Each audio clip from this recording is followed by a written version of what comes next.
Atlas Mountains synagogue ruins reveal Jewish community secrets. In a secluded village in the Atlas Mountains near the Sahara Desert, archaeologists have discovered the remains of a long-defunct Jewish-Moroccan settlement. From the 16th century until the beginning of the 19th century, a tiny Jewish community called Tamanart called this place home. Rescue excavations have recently been carried out in the destroyed synagogue by Israeli, Moroccan, and French scholars. There were also a few paper amulets among the ruins of the synagogue's genizah, a repository for deteriorated manuscripts and ritual artifacts. Some of the charms were supposed to safeguard pregnant women and their newborns, while others were meant to protect their owners from danger and illness. It's an old Kabbalist book called the Book of Raziel that inspired the texts in these amulets, according to Ben-Gurion University of the Negev's Ouaknine-Yekutieli.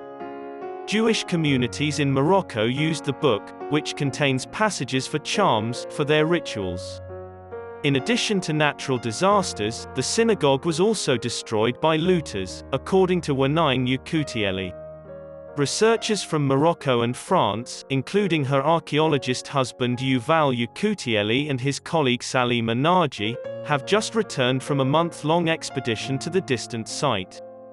After completing a preliminary study of Jewish sites in the region, they discovered the synagogue.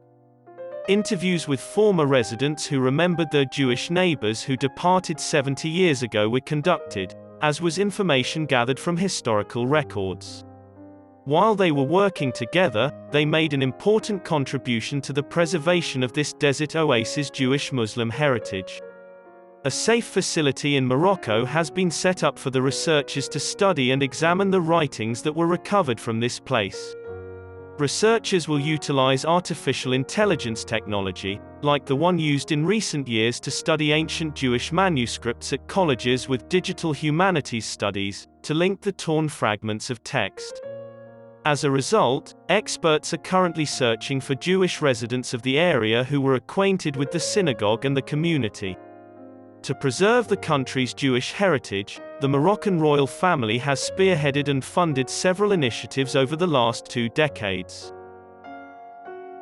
A synagogue was inaugurated in Casablanca, Jewish names were revived in Marrakesh's Mela, the Jewish district, 170 Jewish graves were renovated, and Jews were included in Morocco's constitution as a part of the country's national character. A rising number of scholarly papers, conferences, and PhD theses are dedicated to Moroccan Jews, according to Ouaknine-Yekutieli.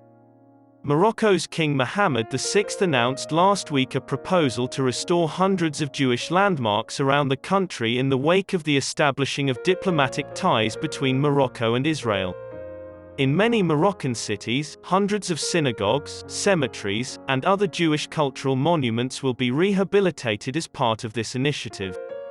The researchers' project is also included in this strategy. In the southern part of Morocco, Tamanart, a little community with 6,000 people, is merely one of the spots on an esteemed list of Jewish landmarks. On this list is the nearby hamlet of Ouaknine, which is said to have had Morocco's and North Africa's oldest Jewish community.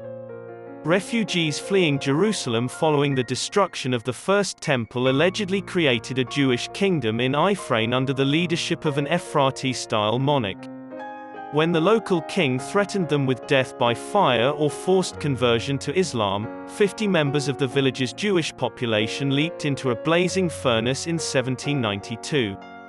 The Immolated has been their nickname ever since, and their ashes have been placed in the local cemetery. Other communities targeted for research include Tiznit, a center for silver jewelry production, where Jews work as silversmiths; Tahala, where an 18th-century synagogue stands; Agadir, a port city where half of its Jewish population perished in the 1960 earthquake; and Taroudant, the main city in the Sou region, dubbed Marrakesh's grandmother. 250,000 Jews were part of the historic Jewish community in Morocco at its height in the mid-20th century. This was around 3% of the country's population at the time.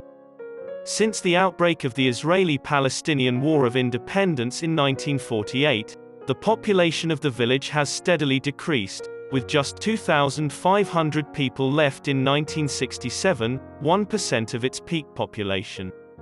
The flight of Jews from Morocco has created a void in Moroccan society that has not yet been filled, according to new research.